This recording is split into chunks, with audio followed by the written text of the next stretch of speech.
Masters అందరికీ నమస్తే, శుభోదయ. ఈ కార్యక్రమాన్ని ఈ యొక్క సంభాషణను మనం ప్రారంభించే ముందు మన గురువు అయినటువంటి బ్రహ్మర్షి పత్రిజీ గారికి మరియు మన గ్రాండ్ మాస్టర్ అయినటువంటి మాతారు బాబాజీ గారికి ప్రత్యేక వందనాలు తెలియజేస్తూ ప్రారంభించుకున్నాం.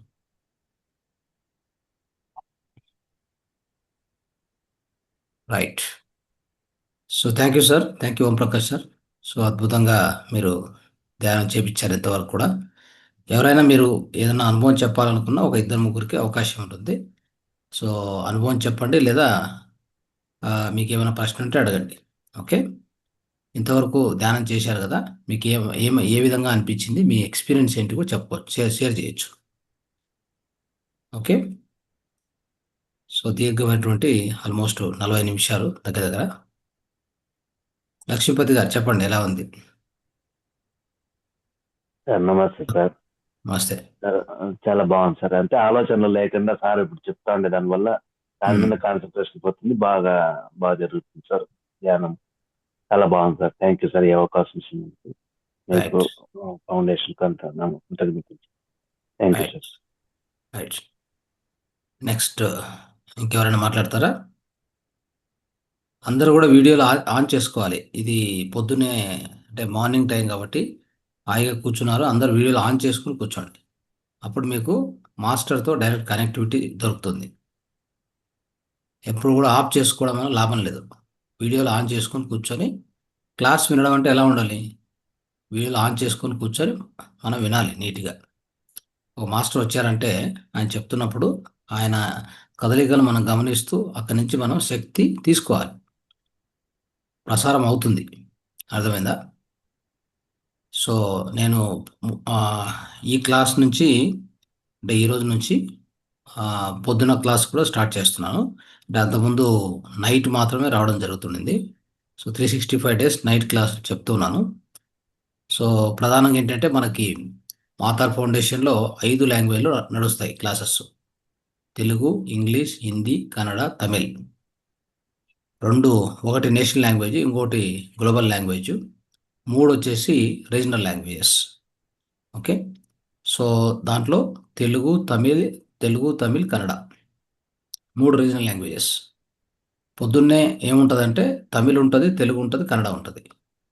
మిగతావన్నీ మళ్ళీ మధ్యాహ్నం తర్వాత నైట్ కూడా ఉంటాయి. సో ఈ విధంగా మన కార్యక్రమాలు నడుస్తున్నాయి మన మాతార్ ఫౌండేషన్లో. అయితే పొద్దున కార్యక్రమంలో కూడా అటెండ్ కావాలి, మీతో చర్చించాలి, మీతో షేర్ చేసుకోవాలి. ఈ యొక్క విజయం షేర్ చేసుకోవడం కానీ మనం ఒక సత్సంగం లాగా చేసుకుంటూ పోతే మీకు కూడా ఏమైనా పరిష్కారాలు కావాలన్నా, ప్రశ్నలు ఉన్నా సో త్వరితగతంగా మనము సాల్వ్ చేసుకోవచ్చు. ఆ విధంగానే సో ఇప్పటి నుంచి ఈ రోజు నుంచి మనము పొద్దున కార్యక్రమంలో కూడా నేను కంపల్సరీ వస్తూ ఉంటాను. వారానికి 1-2 క్లాసులు చెప్తూ వస్తాను. ఓకే, సో అందరూ కూడా అటెండ్ కండి. ఎవరు మిస్ కావద్దు, మిస్ అయ్యే ఛాన్స్ ఇవ్వద్దు. ఓకే, ఎందుకంటే ఇక్కడ అద్భుతమైన సీనియర్ మాస్టర్స్ వస్తూ ఉన్నారు ప్రతిరోజు కూడా. వాళ్ళు ఇచ్చే జ్ఞానము ఒక అపరిమితమైన జ్ఞానము. సో అద్భుతమైన అనంతమైన జ్ఞానం, ఈ యొక్క ఆధ్యాత్మిక జ్ఞానం. దీన్ని మిస్ చేసుకోవద్దు. ఇది ఎలాంటిదంటే మనకు ట్యాబ్లెట్స్ అంటే మనము మామూలుగా ఒక ఏదైనా భౌతికమైన రోగం వస్తే ట్యాబ్లెట్స్ ఎలా వేసుకుంటామో, ఇది శాశ్వతమైన ట్యాబ్లెట్స్. మనకి ఈ ఆధ్యాత్మికత అనేది ఒక శాశ్వతమైన ట్యాబ్లెట్, స్పిరిచువల్ ట్యాబ్లెట్ అంటాం కదా. ధ్యానము మరియు మనం చేసే ధ్యానం కానీ మనం తెలుసుకుంటున్న జ్ఞానం కానీ ఈ రెండు ఏంటి అంటే ఈ సజయ సాంగత్యము, స్వాధ్యాయం ద్వారా మనం పొందుతున్న జ్ఞానము, మనం చేసే ధ్యానము, మన యొక్క సాధన, ఈ 2 అద్భుతమైన ట్యాబ్లెట్స్. వీటికి మించిన ట్యాబ్లెట్స్ ఈ ప్రపంచంలో ఇంకెక్కడా లేదు, ఈ విశ్వంలో ఇంకేవి లేవు. వీటిని కరెక్ట్గా పాటిస్తే మన ఏ రోగం ఉన్నా, భౌతిక రోగము, మానసిక రోగము, ఇంకా ఏమున్నా కానీ మొత్తం వదిలిపోతాయి. అర్థమైందా? ఏ పూజారి దగ్గరికి పోకర్లేదు, ఏ ఒక జ్యోతిష్ దగ్గరికి పోకర్లేదు, ఏ డాక్టర్ దగ్గర పోకర్లేదు. మీకు మీరే డాక్టర్. మీ ఇంటికి మీరే డాక్టరు, మీ ఒంటికి మీరే డాక్టర్. అర్థమైందా? సో అలాంటి ఈ అద్భుతమైన జ్ఞానాన్ని మనం పొద్దున్నే స్వీకరిస్తూ హాయిగా మనలో ఉన్నటువంటి మొత్తం ఆ మాలిన్యాన్ని మొత్తం శుద్ధి చేసుకొని ఆఫీస్కి వెళ్ళాలి. ఆఫీస్కి అది వృత్తి అయినా కావచ్చు, బిజినెస్ అయినా కావచ్చు, ఒకవేళ మీరు చదువుతూ ఉంటే విద్యార్థి అయినా కావచ్చు, ఏమైనా కావచ్చు. మనం ప్రతిరోజు పొద్దున్నే ఎలా అయితే ఒంటిని శుభ్రం చేసుకొని బయటికి వెళ్తామో, ఒంటిని శుభ్రం చేసుకొని బాహ్య శుద్ధి అంటాం. దాన్ని స్నానము అంటాం. అదే మనస్సును శుభ్రం చేసుకొని బయటికి వెళ్తే దాన్ని ధ్యానము అంటాం. మనస్సుకు మనం చేసే స్నానాన్ని ధ్యానము, మనం దేహాన్ని శుద్ధి చేసేదాన్ని స్నానము అంటాం. స్నానము ధ్యానము రెండు కంపల్సరీ. ఎందుకు అంటే మానవుడు అంటే ఈ దేహం మాత్రమే కాదని మనందరికి తెలుసు. దేహం అంటే కనిపించేటువంటి ఈ మాంసం ముద్ద, మాంసము, రక్తము, ఎముకలు, ఇది మాత్రమే కాదు అని మనం అందరం, మనకందరికి కూడా అనుభవం ఉంది. మనం ఎవరు? మానవుడు అంటే ఎవరు? మూడిటి సముదాయం. మూడిటి సముదాయమే మానవుడు. అవేవేవి మూడు? కనిపించే ఈ శరీరము, కనిపించని మనస్సు, కనిపించని ఆ యొక్క ఆత్మ. ఈ మూడిటి యొక్క సముదాయమే ఎవరు అంటే మానవుడు అని చెప్పాలి. మరి ఆ మానవుడు ఈ మూడిటి సముదాయం అయినప్పుడు మూడిటికి మనము కావాల్సినటువంటి జాగ్రత్త పాటించాలా లేదా? ఒక్క దేహాన్ని చూసుకుంటూ మురిసిపోతే అవుతుందా? దేహానికి అనేక రకమైనటువంటి సోపులు పెట్టి, కాస్ట్లీ సోపులతో, కాస్ట్లీ కాస్మెటిక్స్తో అలంకరించుకోవడం కాదు. అంటే పర్వాలేదు, మీ మీ దేహాన్ని కూడా చూసుకోవాలి, చూసుకోవద్దని చెప్పలా. ఎందుకంటే శరీరం ఇదం కలుధర్మ సాధనం, శరీరమాద్యం కలుధర్మ సాధనం. శరీరం లేకుండా ఏ సాధన చేయలేం. అది ఏ సాధన కావచ్చు, ప్రాపంచిక సాధన కావచ్చు, ఆధ్యాత్మిక సాధన కావచ్చు, శరీరం కంపల్సరీ. అయితే శరీరం ఒకటే కాదని తెలుసుకోవాలి. శరీరం ఒక్కటే కాదు, శరీరం ఉంటే సరిపోదు. శరీరంతో చేయాలి అన్ని పనులు, కానీ శరీరం ఒక్కటే కాదు, శరీరంతో పాటు ఇంకా ఉన్నాయి. మనం ప్రతినిత్యం మన బాహ్య జీవితంలో చూస్తూ ఉంటాం. మనం పోరాడేదంతా కూడా శరీరం కోసమే. శరీరానికి కావాల్సింది ఏంటి అసలు? సరైన నిద్ర, సరైన ఆహారం, మైథునం, అంతే కదా. ఇక దీనికి మించి శరీరం ఏమైనా కోరుకుంటుందా మిమ్మల్ని, మీ నుంచి? కోరుకునేది మూడే: నిద్ర, ఆహారము, వసతి, ఇంకా చెప్పాలంటే మైథునం. ఇంతకంటే ఏం కోరుకోదు. శరీరానికి ఉండేటువంటి అవసరాలు ఇది మాత్రమే. కానీ మీరు చేస్తున్నటువంటి వ్యవహారాలు, మీరు బయట అంటే అనేక వ్యవహారాలు కావచ్చు, వృత్తులు కావచ్చు, మీకున్నటువంటి కోరికలు కావచ్చు, మీకున్నటువంటి అనేకమైనటువంటి అయిష్టాలు అన్నీ కూడా దేనికి సంబంధించిన తెలుసా అవి? అవన్నీ కూడా మీ మనసుకు సంబంధించినటువంటి. మీ దేహం కోసం కాదు ఇవన్నీ. మీ దేహం కోరుకోదు, ఎట్టి పరిస్థితుల్లో కోరుకోదు. దానికి చూడండి, ఒక ఆవకాయ ముక్క, ఒక రొట్టె ఇచ్చి, ఒక పడుకోవడానికి ఒక బెడ్ ఇచ్చి, ఉం? దానికి కావాల్సిన నీరు ఇచ్చి, ఆ? సో బహుశా అవసరం ఉంటే దానికి మైథునం అంత ఇస్తే ఇంకేమైనా కోరుకుంటుందా మీ నుంచి? చెప్పండి చూద్దాం. పొరపాటును కూడా కోరుకోదు అది. మిగతావన్నీ ఏంటి అంటే మనసుకు సంబంధించినటువంటి ఆ, మనసుకు సంబంధించిన స్థితులు అవన్నీ. నేను డాక్టర్ కావాలి, నేను ఇంజనీర్ కావాలి, నేను ఇది కావాలి, నేను కోటీశ్వరుని కావాలి, నేను మిలినీర్ కావాలి, బిలినీర్ కావాలి, నేను ఒక స్వామీజీ కావాలి, తర్వాత నేను ఒక లీడర్ కావాలి, ఒక రాజకీయ నాయకుని కావాలి. ఇవన్నీ ఇవేంటి కోరికలు? ఇవేంటివి? దేహానికి సంబంధించినట్టుగా ఇవి కాదు, మనసుకు సంబంధించినటువంటి, గుర్తుపెట్టుకోండి. ఓకే. అంటే మనసుకు సంబంధించి మనం చెప్తాం కదా, అహంకారం అంటాం. మనస్సు అంటే మనోచిత్త అహంకార బుద్ధి అంటాం.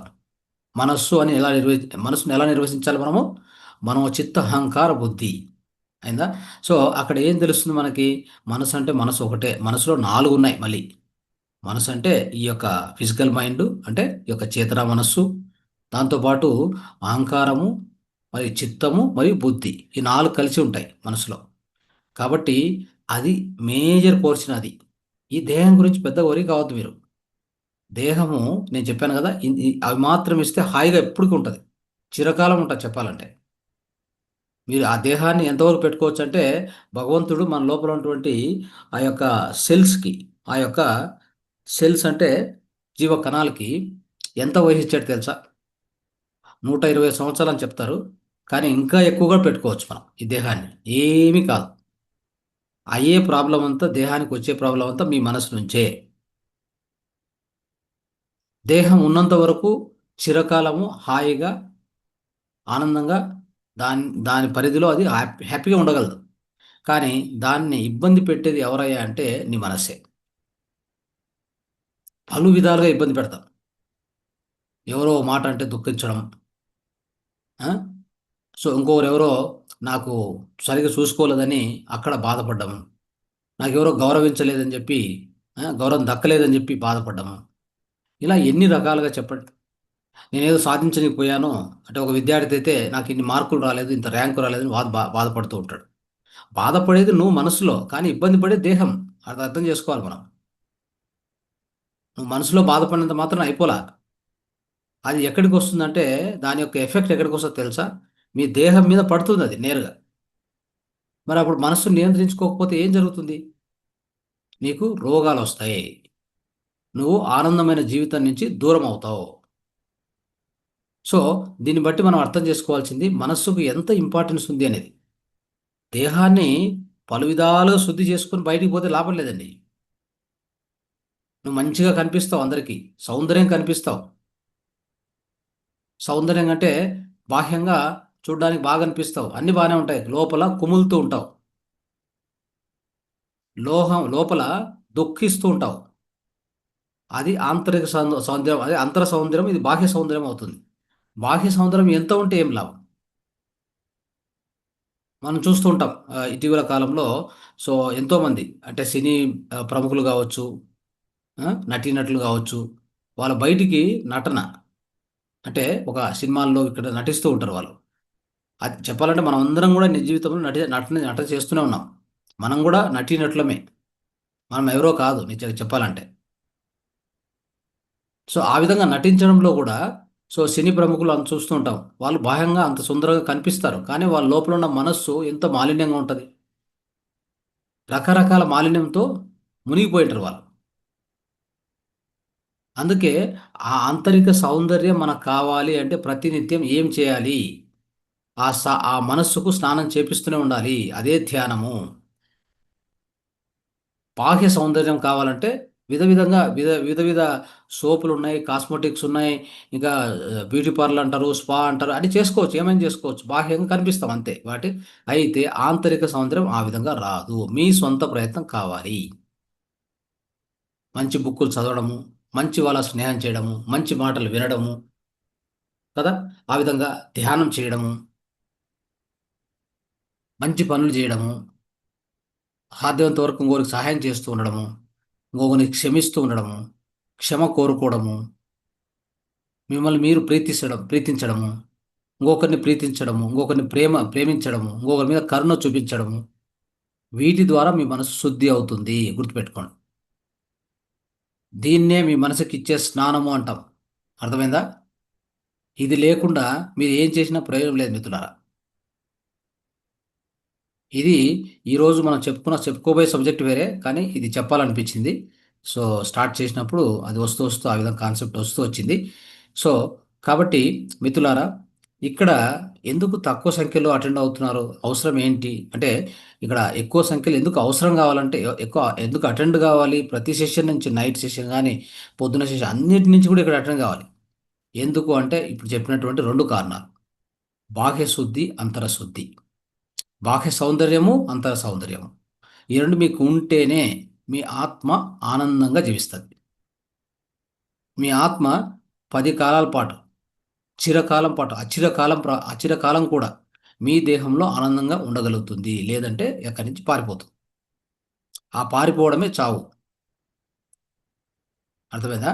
మీ లోపల ఉన్నటువంటి ఆత్మ, ఆత్మానందం అంటాం దాన్ని. ఒకటి శారీరక ఆనందము, రెండోది మానసిక ఆనందము, మూడోది ఆత్మానందం. ఆత్మానందం అంటే శాశ్వతమైన ఆనందం.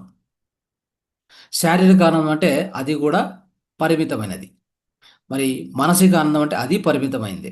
ఉదాహరణకి విషయానందం అంటే, ఉదాహరణకి మన యొక్క దేహానందం తీసుకుందాం. శరీర ఆనందం ఎలా ఉంటుంది? శరీర ఆనందం అంటే, నేను కాఫీ తాగాను, ఏదో ఒక మంచి స్వీట్ తిన్నాను, మంచి ఆహారం నచ్చింది, అది తిన్నాను, మైత్రంలో పాల్గొన్నాను, ఆ సమయంలో నాకు లభించేటువంటి ఆనందాన్ని విషయానందము లేదా శరీర ఆనందము అంటాం.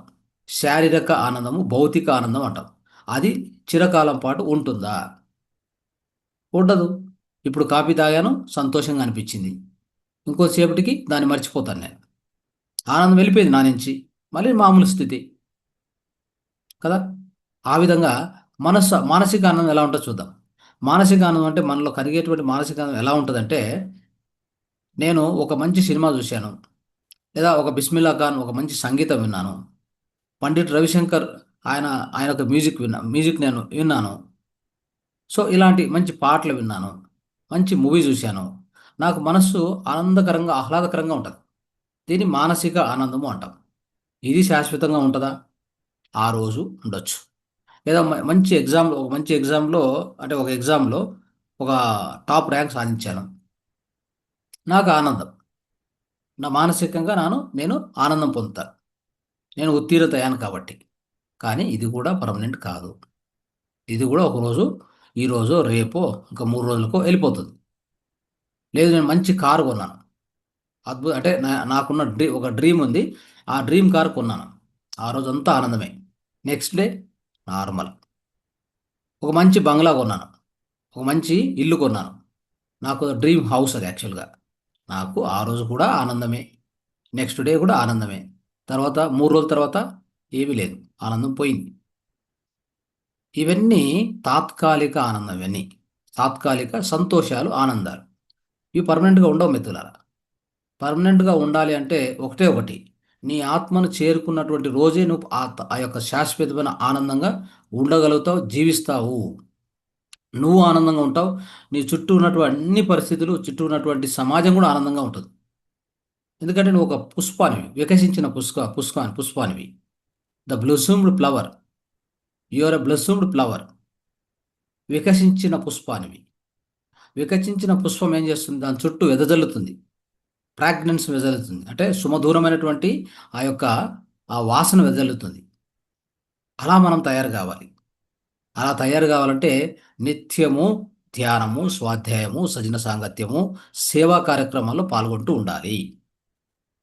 ఇవన్నీ తెలుసుకోవడానికి, వీటిలో ఉత్తీర్ణత సాధించడానికి ప్రతిరోజు ఈ కార్యక్రమాన్ని ప్రతి ఒక్కరూ తప్పకుండా అటెండ్ కావాలి.